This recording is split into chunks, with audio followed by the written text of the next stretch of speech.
Hi everyone, Aaron here for Zolotech, and this past week we had a bunch of news about issues with iPhone 14 Pro and 14 Pro Max. We have some new apps that have released and much more. This is your news update for the week of December 26th, 2022. Now, this past week, we finally got the release of DaVinci Resolve. Now, if you're on an iPad and you want to edit, this is now available. DaVinci Resolve is free. There may be some paid features within the app, but you can get it from the App Store, and it's more optimized for the M1 and M2 chipset, but it's available now. And it says earlier in iPads, models with memory limitations have limited functionality available. So it's available if you want to try it out. This is the first editor that we've seen on the mainstream as far as Mac and Windows that's now on iPad. I would love to see Final Cut Pro in the future, but it's available now if you want to try that one out. They have amazing color grading tools as well. Now, Apple's reminded us that Dark Sky, a weather app that they actually acquired, is going away January 1st, 2023. And recently they published a new support document going over different things that they've implemented within the weather app that we have on iOS 16. And so you can see, get down to the minute precipitation forecast, view the hourly forecast for the next 10 days, and more. So it goes over all of this information, although I wish Apple would have kept that app, as that was the favorite of many people. So let me know what you think of that in the comments below. I typically use the weather app from Apple, but Dark Sky was something I know a lot of people really liked. Apple's self-service program this week got an update, and it's now available for the M1 supported desktops. So that means an iMac, a Mac Mini, or Mac Studio if you need a power supply or something else, and even the Studio display is now supported. So if you want to start your order, find your product, you can go here. Maybe we'll look for displays, select the Studio display, and then we can put in our serial number, find the parts that we need. Whether it's a power supply or maybe even the glass itself, we should be able to purchase that now. It can be very expensive, and sometimes it's cheaper just to bring it to Apple yourself, but you now have the option to do that if you want to.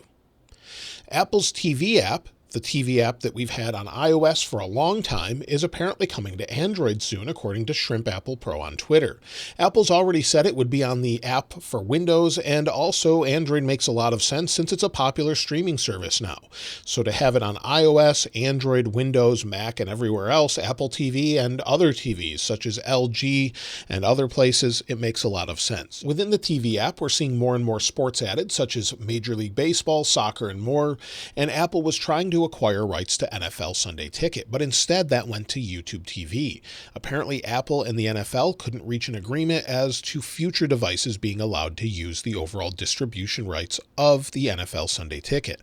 This could mean the augmented reality headset many expect, or something else that we're not expecting. But either way, Apple backed out of that, and that should be on YouTube TV now instead. So if you want NFL Sunday Ticket, you'll probably see it there this coming year. The EU is now looking to force manufacturers to make batteries easily replaceable in devices. It would mean that the user would have to easily be able to replace the battery. Years ago, we had some phones you could just pop off the back, swap the battery, and that's even true with the iPhone 4 and 4S. You could unscrew two little screws, slide off the back, and the battery would be right there. So it looks like in the future, if they pass this legislation, we should be able to replace our batteries easily. I'm curious what you think about this in the comments below, as Apple charges about $70 up to more than that, depending on your country, to replace a battery in store. They have to reseal the phone and everything else. So I would love the ability to be able to change it, but I also want to keep the phone really well sealed and make sure that it's repaired properly. So I'd be curious to see what you think of this in the comments below. Tesla this past week launched a couple of different things related to Apple, and the first is Apple Music in its cars with their holiday update. In my experience, it works better than Spotify. I've been driving a Tesla for the past few years, and I have this update, and you can see it here where it's nice and fast and includes things such as Listen Now, Browse, Radio, and Library. It streams really well, it sounds good, and it works much better than I expected.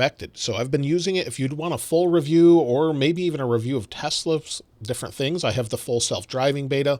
Let me know in the comments below.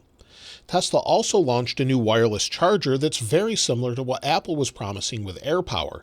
It can charge up to 3 Qi-compatible devices at up to 15 watts each, and the internal design has a bunch of coils to accomplish the charging, much like the Base Station Pro from Nomad. It's priced at $300, so it's fairly expensive, and if you want me to get one to actually review, let me know in the comments below. But as you can see it here, they say it's inspired by the Cybertruck design, and it hasn't launched yet, just like the Cybertruck, so hopefully we'll see it in the near future, but it says it would ship in 2023 around February, so we'll have to wait and see. Apple continues to move production out of China, and MacBook production is set to begin in Vietnam as early as May 2023, as Apple continues to diversify its overall supply chain. As they're doing this, they're moving things such as Apple Watch, MacBook, and potentially HomePod, which will all eventually be manufactured in Vietnam. Also, TSMC, who makes Apple Silicon for Macs and iPhones, is considering its first plant in Europe in Dresden, Germany. However, if they do go forward with that plant, it wouldn't start construction until 2024. But they do have new plants in Arizona, one that's starting production fairly soon, and also another that they're starting to build also. So lots of different diversification going on there with the supply chain, and hopefully it brings back the overall supply that Apple's had and fixes some of that overall chip shortage that many have been facing. Now, Netflix is apparently going to start trying to stop people from sharing passwords starting in early 2023, according to the Wall Street Journal. Netflix will do this by asking for add-on prices, increasing for anyone sharing passwords outside of their house, and they'll try and stop it by looking at your IP address, device IDs, and account activity. So that's something that could really harm Netflix, I think. I know a lot of families actually share those passwords. I personally don't. I just have it in my own household, but people that share it outside of their household and that are having financial issues may just drop Netflix altogether, since it's one streaming thing they just won't pay for if they can't afford it. So I'm curious your thoughts about this in the comments below. As far as deals and discounts this week, well, they're not as good as they were just before Christmas, but AirPods Pro are still $229 instead of $249. That's sold on Amazon directly by Apple. MacBook Air is $105 off. MacBook Pro is up to $400 off for the 14 or 16-inch models, and iPad Air is $50 off. So again, they're not as good as they were. I'll leave affiliate links in the description. I'll get a little bit of money for that. If you don't want to support that, just go to Amazon, search for the different product you're looking for, and you'll be able to pick those up at those discounts. Make sure you're getting them directly from Apple, though. Now, there's a lot to talk about as far as the iPhone 14 Pro and 14 Pro Max this week. In a report by The Information, the iPhone 14 Pro and 14 Pro Max were apparently originally set to get a much upgraded graphics chip that would have allowed for features such as ray tracing that we have on things such as the RTX 3080 CPUs that we have on PCs. But they found that the power consumption was just too much power, and it would generate far too much heat to actually have in the recent phones. This caused Apple to base the graphics on the A15 Bionic design more than they originally intended. So this apparently also caused a restructuring of the team working on the new GPU and moved them to other projects. So this could be a big setback as far as the overall moving forward for graphics, but they're very fast anyway. Maybe that explains some of the stutters, as they haven't worked out some of the driver issues. And speaking of driver issues, some iPhone 14 Pro and Pro Max users are reporting flashing horizontal lines on their display when they wake up their phone. So they'll wake it up, and they'll have flashing horizontal lines, one or many of them. And according to users on Reddit, this started happening after iOS 16.2 came out and updated their phones. Apple has acknowledged the issue after they've been brought in for Apple to diagnose, and they said it's not related to hardware issues, but rather software, and will be fixed soon in an upcoming update. So that's something that we don't hear too often unless there's a major problem. I personally haven't experienced this, but I'd be curious if you have. Let me know in the comments below, but I haven't seen it on any of the 14 Pro or Pro Max phones that I have. Also, with iOS 16.2, it seemingly brought a new feature with Home that allowed for, well, I'm on a different network here, but allowed for HomePods and different home accessories to be upgraded to a new architecture. But Apple has since pulled that option, as it caused a lot of issues. Apple recently published a support document with some tips on how to fix those issues too. Sometimes all of people's devices were just completely deleted. Everything was gone. I've heard a lot of complaints about that. And you'll see here that Apple's support document says if you can't access a home or accept an invitation in the Home app, and then they'll tell you to delete the home altogether. And if you're having further issues where just devices don't work, they're in the home, you can't delete it and start over, you'll need to contact support. So this is a major problem. Thankfully, I didn't have this problem, but sometimes there's weird issues. I do have one camera that disappeared. So that's something that I had a camera here, a Logitech HomeKit camera. It's gone. I'll have to re-add it. That's the only issue I've had, but thankfully I haven't had any others, but a lot of people have had enough issues that it caused Apple to pull that part of the update. So we'll probably see a new update very soon. And that's also hinted by the removal of Apple signing iOS 16.1.2. They stopped signing iOS 16.1.2, meaning you can no longer downgrade to it, just leaving iOS 16.2 if you need to restore, or iOS 16.3 betas. This leads me to believe Apple will release iOS 16.2.1 sooner than expected, if they can fix those problems. Typically, year over year, they'll take a break around Christmas through New Year's and into the second week of January before releasing anything. But if this is deemed a big enough problem, we could see an update as soon as, well, I highly doubt it would be this week, but possibly after the new year. But either way, it's a big enough issue that I think Apple hopefully will address it sooner rather than later, instead of waiting till iOS 16.3 releases. So hopefully within a couple weeks, but based on what they've done in the past, we haven't had any updates typically until the second week of January.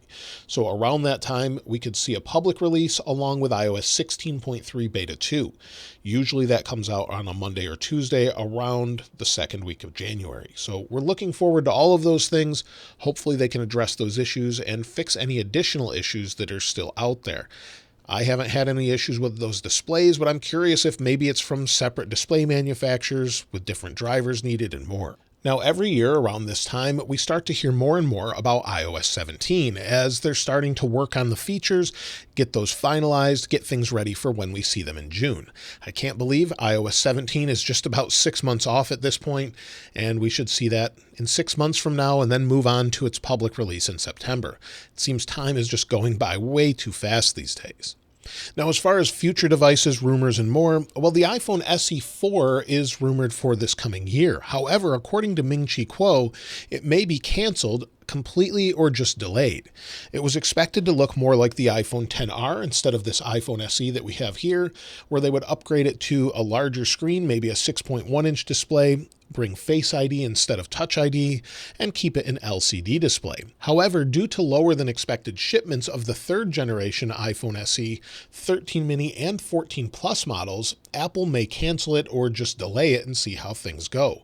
Personally, I would love to see them just get rid of a bunch of their model lineup.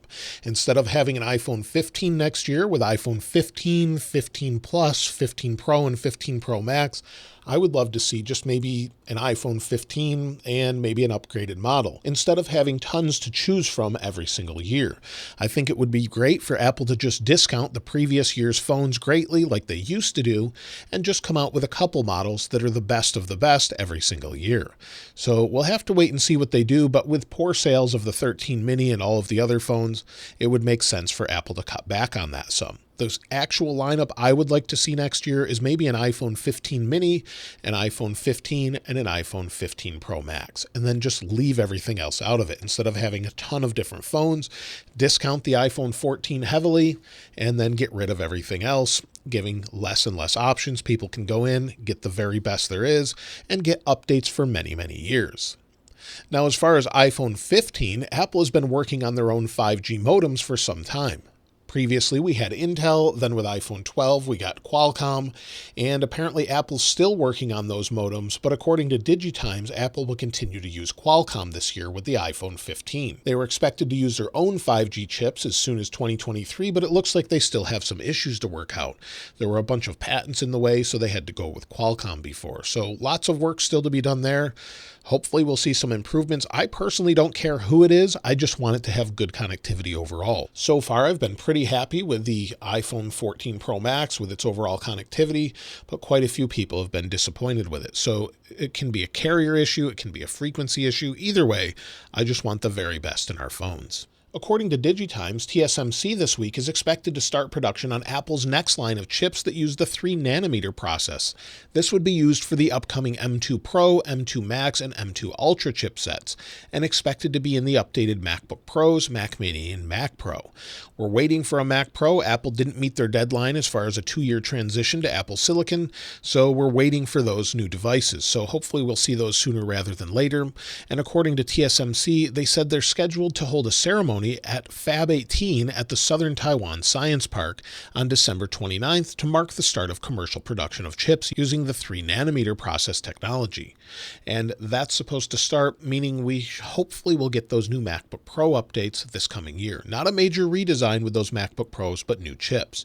We're also expecting the release, or at least to see the new AR/VR headset. That way developers can start making apps for it, and we'll start to see what Apple has in mind for augmented reality.